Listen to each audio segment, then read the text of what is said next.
부처님께서 이렇게 말씀하셨다. 자식이 멀어지는 이유를 자식에게서 찾지 말라. 그 인연의 문을 닫은 이는 부모 자신인 경우가 많다. 부모는 사랑한다고 말하지만 그 사랑이 집착이 되면 복은 짐이 되고 인연은 멀어진다. 오늘 이 말씀은 자식을 잘 키우는 법이 아니라 자식 복을 스스로 막는 마음과 자식 복을 다시 여는 태도에 대한 이야기다. 부처님께서 말씀하셨다. 자식에게 복이 없다고 탄식하는 부모는 먼저 자신의 마음을 살펴보아야 한다. 자식 복을 막는 부모에게 악한 뜻이 있는 경우는 거의 없다. 오히려 누구보다 자식을 사랑하고 누구보다 헌신했다고 믿는다. 그러나 집착은 언제나 사랑의 얼굴을 하고 나타난다. 부모가 사랑이라 부르는 그 마음이 어느 순간부터는 자식의 숨을 막는 족쇄가 되기도 한다. 대신 살아주려는 마음, 자식 복을 막는 첫 번째 마음은 자식의 인생을 대신 살아주려는 마음이다. 부모는 말한다. 내가 겪어봐서 안다. 이 길은 힘들다. 이 선택은 실패다. 그러나 부처님은 말씀하셨다. 사람은 넘어지며 걷는 존재다. 넘어짐 없는 길은 깨달음도 없다. 자식의 실패를 막아주려는 마음은 자식의 힘을 믿지 못하는 마음에서 나온다. 부모가 대신 결정할수록 자식은 스스로 판단하는 법을 잃는다.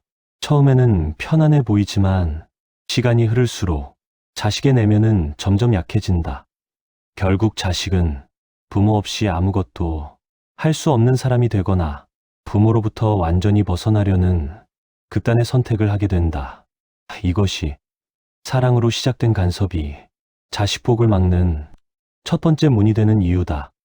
비교로 키우는 마음, 자식 복을 막는 두 번째 마음은 비교하는 마음이다. 부모는 무심코 말한다. 누구네 자식은 벌써 성공했다. 너는 왜 그것밖에 안 되느냐. 다 너 잘 되라고 하는 말이다. 그러나 부처님은 이렇게 말씀하셨다. 연꽃은 연꽃의 때에 피고 매화는 매화의 때에 핀다. 피는 시기를 재촉하면 꽃은 상처 입는다. 비교는 자식을 키우는 도구가 아니라 자존을 깎는 칼이다. 비교 속에서 자란 자식은 자기 삶의 기준을 잃고 타인의 시선으로 자신을 재단한다. 부모의 말 한마디가 자식의 평생 목소리가 된다. 그 목소리가 비난일 때 자식의 마음은 스스로를 공격하게 된다. 이때부터 자식은 부모 앞에서 자기 이야기를 하지 않게 된다. 자식 복은 조용히 금이 가기 시작한다. 사랑으로 통제하는 마음, 자식 복을 막는 세 번째 마음은 사랑이라는 이름의 통제다. 너를 위해서다. 부모 말이 틀린 적 있느냐? 이게 다 사랑이다. 이 말들은 부모에게는 책임의 증거지만 자식에게는 자유를 빼앗는 말이 된다. 부처님은 말씀하셨다. 사랑은 묶는 것이 아니라 흐르게 하는 것이다. 자식을 자신의 기준 안에 가두는 순간 자식은 보호받는 존재가 아니라 관리되는 존재가 된다. 관리받는 사람은 결코 편안해질 수 없다. 편안하지 못한 인연은 결국 거리를 만들게 된다. 불안에서 시작된 사랑, 자식 복을 막는 대부분의 행동은 사실 부모 자신의 불안에서 시작된다. 자식이 실패할까 두렵고 남들보다 뒤처질까 두렵고 부모로서 부족해 보일까 두렵다. 그러나 부처님은 이 두려움을 이렇게 경계하셨다. 부모의 불안은 자식의 짐이 되어서는 안 된다. 부모가 자신의 불안을 다스리지 못하면 자식은 그 불안을 대신 짊어진 채 살아가게 된다. 그 짐이 무거워질수록 자식은 멀어지고 부모는 외로워진다. 이것이 자식 복이 막히는 진짜 모습이다. 부처님께서 말씀하셨다.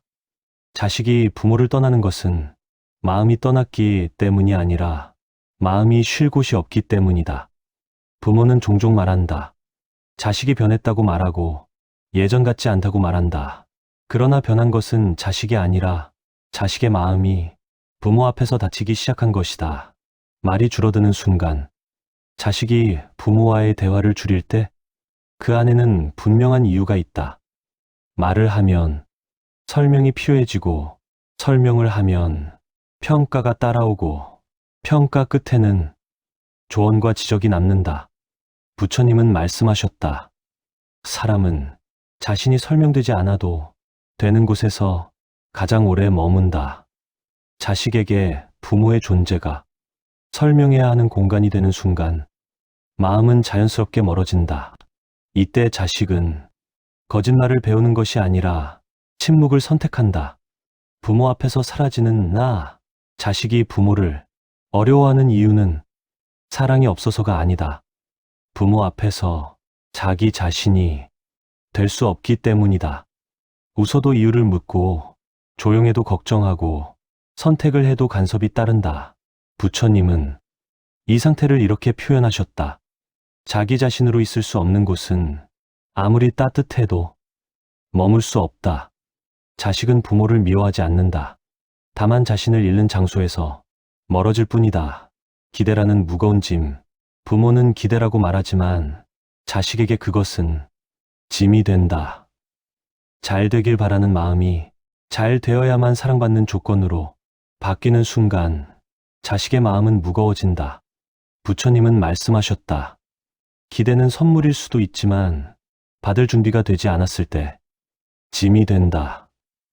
기대를 내려놓지 못한 부모는 자식의 성취보다 자식의 실패에 더 민감해진다.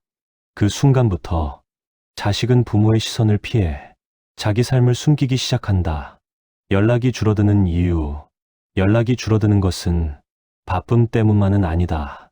연락이 마음을 쉬게 하지 못하기 때문이다. 부모의 말 한마디가 안부가 아니라 확인이 될 때 연락은 의무가 된다. 부처님은 말씀하셨다. 의무로 이어진 인연은 기쁨을 잃는다. 자식은 차갑게 변한 것이 아니라 자신을 지키기 위해 거리를 둔 것이다. 사랑이 숨이 막힐 때 부모의 사랑이 자식에게 부담이 되는 순간은 사랑이 많을 때가 아니라 사랑의 조건이 붙을 때다. 이 정도는 해야 한다. 부모 말은 들어야 한다. 이렇게 해야 사람답다. 이 말들이 쌓일수록 자식은 점점 부모 앞에서 작아진다. 부처님은 이렇게 경고하셨다. 사랑이 숨을 막으면 인연은 도망친다. 자식이 멀어지는 것은 배은망덕이 아니라 살기 위한 선택이다. 멀어짐은 끝이 아니다. 부처님은 마지막으로 이렇게 말씀하셨다. 인연은 끊어지는 것이 아니라 잠시 떨어질 뿐이다. 자식이 멀어졌다고 해서 자식 복이 사라진 것은 아니다. 다만 부모의 태도를 돌아볼 시간이 온 것이다. 자식이 돌아오는 길은 부모가 먼저 조용해질 때 열린다. 말을 줄이고 기대를 낮추고 존재 그대로를 인정할 때 다쳤던 마음은 다시 숨을 쉰다. 이것이 자식이 멀어지는 진짜 이유이며 다시 가까워질 수 있는 유일한 길이다. 부처님께서 말씀하셨다. 자식 복은 자식을 바꾸어 얻는 것이 아니라 부모가 내려놓아 열리는 것이다. 자식과의 관계가 어려워졌다고 느끼는 부모는 대부분 더 애쓰려고 한다. 더 말하고, 더 도와주고, 더 붙잡으려 한다. 그러나 부처님은 그 반대의 길을 가르치셨다. 자식 복은 덜 하는 데서 시작된다고 하셨다. 믿고 기다리는 마음. 자식 복을 여는 첫 번째 태도는 믿고 기다리는 마음이다. 기다림은 아무것도 하지 않는 것이 아니다. 자식이 스스로 일어설 힘이 있음을 마음으로 인정하는 것이다. 부처님은 말씀하셨다. 씨앗을 뽑아 자라나는지 확인하는 이는 결코 농부가 아니다. 자식의 삶은 부모의 손으로 성장하지 않는다. 부모의 믿음 속에서 자란다. 넘어질 때마다 붙잡지 말고 흔들릴 때마다 판단하지 말라. 기다림은 자식을 존중하는 가장 깊은 표현이다. 조언보다 앞서는 공감. 자식 복을 여는 두 번째 태도는 말을 줄이는 것이다. 부모는 조언이 많고 자식은 공감이 부족하다. 부처님은 이 차이를 이렇게 설명하셨다.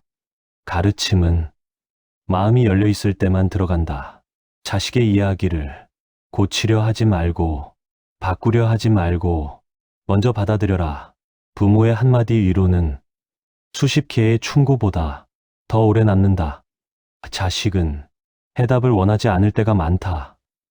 이해받고 있다는 느낌만으로도 다시 힘을 얻는다. 판단하지 않는 거리. 자식 복을 여는 세 번째 태도는 적당한 거리다.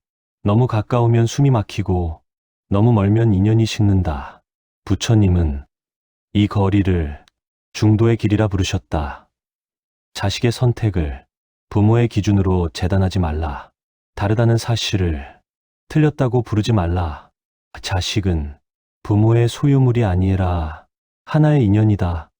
그 인연을 존중하는 순간 관계는 부드러워진다. 부모 자신의 삶을 살기. 자식 복을 여는 가장 중요한 태도는 부모가 자신의 삶을 사는 것이다. 부처님은 말씀하셨다. 부모가 비어 있어야 자식이 짐을 내려놓는다. 부모가 자식의 인생만 바라볼수록 자식은 무거워진다. 부모가 자기 삶을 채울수록 자식은 자유로워진다. 부모의 평온은 자식에게 가장 큰 안정이다. 사랑은 놓아도 사라지지 않는다. 부모는 종종 두려워한다. 놓으면 멀어질까 두려워한다. 그러나 부처님은 분명히 말씀하셨다. 인연은 잡아서 이어지는 것이 아니다. 자식 복은 붙잡음이 아니라 신뢰에서 열린다. 말을 줄이고 기대를 내려놓고 존재를 인정할 때 자식은 스스로 돌아온다. 조용한 변화. 자식 복은 어느 날 갑자기 생기지 않는다. 부모의 태도가 바뀐 만큼 천천히 흐른다. 부모가 조용해질수록 자식의 마음은 말하기 시작한다. 부모가 편안해질수록 자식은 머물 자리를 찾는다. 부처님께서 이렇게 마무리하셨다. 좋은 부모는 자식을 붙잡는 사람이 아니라 자식이 돌아오고 싶은 사람이 된다. 이것이 자식 복을 여는 부모의 태도다. 부처님께서 말씀하셨다. 복은 쌓아 올리는 것이 아니라 막지 않을 때 자연히 흐른다. 자식 복 또한 그렇다. 부모가 애쓰지 않아도 본래 흐를 수 있는 복이다. 다만 그 흐름을 부모 스스로 막고 있을 뿐이다. 애쓸수록 막히는 이유. 부모는 종종 말한다. 이만큼 했는데도 자식과의 관계가 어렵다고 말한다. 그러나 부처님은 애씀의 방향을 살피라고 하셨다. 힘을 주어 쥔 손에는 아무것도 남지 않는다. 자식에게 더 잘해주려 할수록, 더 옳은 부모가 되려 할수록 관계는 무거워진다. 애씀은 때로 사랑이 아니라 불안의 다른 이름이 된다. 내려놓음은 포기가 아니다. 부처님은 내려놓음을 포기와 구별하셨다. 내려놓음은 관심을 끊는 것이 아니라 통제를 내려놓는 것이다. 부모가 자식의 선택을 인정할 때 자식은 자신의 인생을 책임질 힘을 얻는다. 이때 비로소 자식과 부모는 동등한 인연으로 만난다. 자식 복은 조건이 없다. 자식 복이 막히는 가장 큰 이유는 사랑의 조건이 붙기 때문이다. 잘 되면 편해지고 실패하면 불안해지는 마음, 그 마음이 자식에게 그대로 전달된다. 부처님은 말씀하셨다. 조건 있는 사랑은 거래일 뿐이다. 자식은 조건 없이 받아들여질 때 가장 깊이 뿌리내린다. 복은 흐르는 방향이 있다. 부처님은 복의 성질을 이렇게 설명하셨다. 복은 편안한 곳으로 흐른다. 부모와 함께 있을 때 자식의 마음이 편안해질수록 그 인연은 오래간다. 잔소리가 줄고 평가가 사라지고 침묵이 어색하지 않을 때 자식 복은 이미 열려 있다. 바꾸려 하지 말고 비워라. 부모는 자주 자식을 바꾸려 하지만 부처님은 부모 자신을 비우라고 하셨다. 부모가 내려놓을수록 자식은 자기 길을 찾는다. 부모가 침착해질수록 자식은 다시 말을 건다. 자식 복은 행동이 아니라 태도에서 시작된다. 자식은 돌아오도록 되어 있다. 부처님은 인연의 끝을 이렇게 말씀하셨다. 바른 인연은 돌아오도록 되어 있다. 부모가 조급하지 않고 기다릴 줄 알며 자기 삶을 살아갈 때 자식은 부모 곁이 안전하다는 것을 다시 기억한다. 그때 돌아오는 것은 자식의 몸이 아니라 자식의 마음이다. 마지막 말씀, 부처님께서 이 가르침을 이렇게 맺으셨다. 자식은 잘 키워서 곁에 두는 존재가 아니라 편안해서 머무는 인연이다. 자식 복을 열고 싶다면 더 잘하려 하지 말고 더 옳아지려 하지 말라. 그저 부모 자신의 마음을 가볍게 하라. 그 순간 자식 복은 이미 흐르고 있다.